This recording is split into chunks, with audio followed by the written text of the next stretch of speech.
আমরা আমাদের রাজনৈতিক নেতৃবৃন্দকে আমরা দেখি যে তারা পূজার সময় পূজা মণ্ডপে গিয়ে তারা শুভেচ্ছা বিনিময় করে।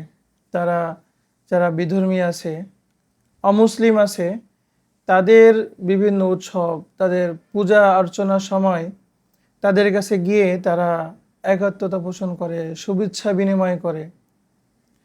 এইগুলো জায়েজ আছে কিনা, এটা অনেক মানুষের প্রশ্ন।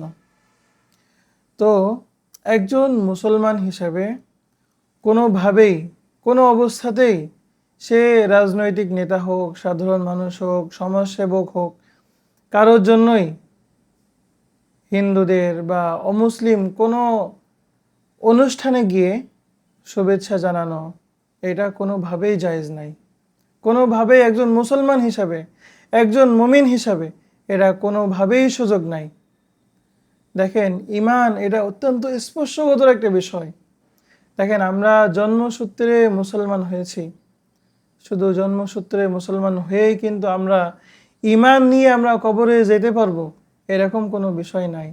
ঈমান একবার আমি এনেছি, ঈমানের বিপরীত কোনো একটা কাজ যদি হয় তাহলে কিন্তু আমার ঈমান সাথে সাথে নষ্ট হয়ে যেতে পারে। ঈমান যেমন পরিপূর্ণতা লাগবে, ঈমানের সাথে যেগুলো সাংঘর্ষিক তার সাথে আমাদের সম্পূর্ণ সম্পর্ক ছিন্নতা, সেখান থেকে সম্পূর্ণ নিজেদেরকে বিচ্ছিন্ন করতে হবে। আর পূজা মণ্ডপে গিয়ে যদি কোনো মুসলমান শুভেচ্ছা বিনিময় করে, এর অর্থ হলো সে ওইটাকে এক প্রকার সমর্থন দিল। কোনো মুসলমান এই ধরনের সমর্থন দিতে পারে না।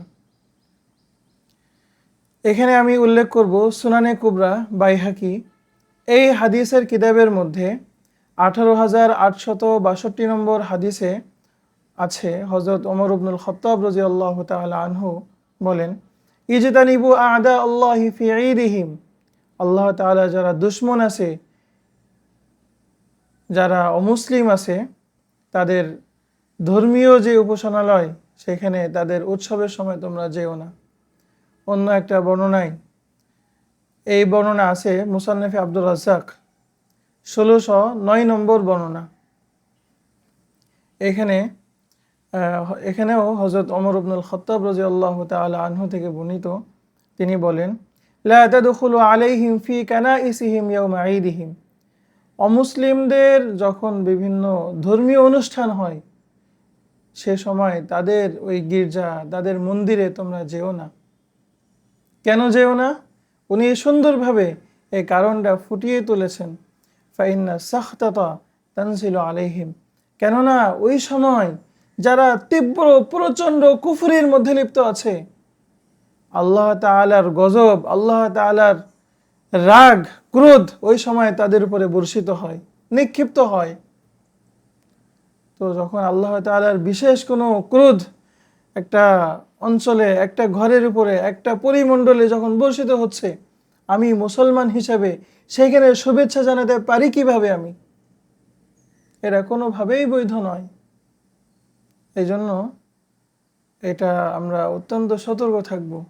আমরা মুসলমান হিসাবে আমাদের একটা আত্মমর্যাদা বোধ তো থাকার কথা। আমরা মুসলমান হিসেবে, মুসলমান হয়ে আমরা হীনমন্য হব না। আল্লাহ তাআলা আমাদের না চাইতে এত বড় একটা নিয়ামত দান করেছেন, এই নিয়ামতের আমরা কদর করব। এই নিয়ামতের কদর শুধু আলহামদুলিল্লাহ বলা নয়, বরং এই নিয়ামতের কদর হলো আল্লাহ তাআলার পরিচয় লাভ করা, ইসলামকে ভালোভাবে শেখা, ধারণ করা এবং নিজের আমলে বাস্তবায়ন করা। আল্লাহ তাআলা আমাদেরকে বুঝার এবং আমল করার তৌফিক দান করেন। আল্লাহ তাআলা আমাদেরকে হিদায়াত দান করেন।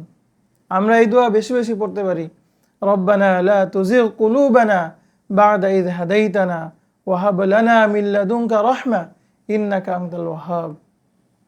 এর অর্থ হলো, ইয়া আল্লাহ, লা তুজিগ কুলুবানা, আমাদের অন্তরকে আপনি গুমরাহ করে দিয়েন না, বক্র করে দিয়েন না, বা'দা ইয হাদাইতানা, আমাদেরকে হেদায়েত দেওয়ার পর, ওয়া হাব লানা মিন লাদুনকা রাহমা, আপনার পক্ষ থেকে আমাদেরকে দান করুন রহমত, কারণ আপনার রহমত ছাড়া আমাদের চলার কোনো উপায় নাই, আমাদের টিকে থাকার কোনো রাস্তা নাই।